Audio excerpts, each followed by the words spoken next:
Dans un rapport, le WWF alerte. 600 000 tonnes de plastique y sont déversées chaque année. Et la France en rejette la plus grosse partie, soit 11 200 tonnes. La Russie et avec elle la Chine veulent constituer un pôle alternatif au pôle euro-américain qui, selon eux, domine trop la planète. Le gouvernement français, par la voix de Nicole Belloubet, garde des Sceaux, évoque désormais l'hypothèse d'un tribunal international en Irak pour juger équitablement ces djihadistes étrangers. Mais est-ce la bonne solution ? Il y a un paradoxe dans l'argumentation de la France à dire en même temps l'Irak est souveraine et d'ailleurs de la bouche du ministère des Affaires étrangères, elle garantirait le procès équitable et en même temps reconnaître le fait que ce ne serait pas suffisamment satisfaisant parce qu'on vient dire que maintenant il faudrait créer une nouvelle juridiction qui serait donc une juridiction supranationale. En décembre 2018, plus de 500 personnes sont exterminées à Yumbi, principalement les membres de la communauté Banounou, visés par leurs rivaux, les Batende.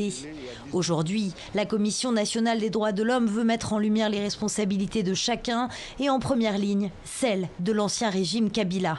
Le Premier ministre éthiopien Abiy Ahmed, nommé médiateur à Khartoum, a rencontré le porte-parole du Conseil militaire. Et l'Alliance pour la liberté et le changement, fer de lance de la contestation. Cette visite intervient quelques jours après la répression d'un sit-in attribué au RSF, une milice paramilitaire contrôlée par les services de renseignement. Des messages et des photos échangés avec Nadjila Trindan Mednes de Souza, la mannequin de 26 ans qui l'accuse de viol.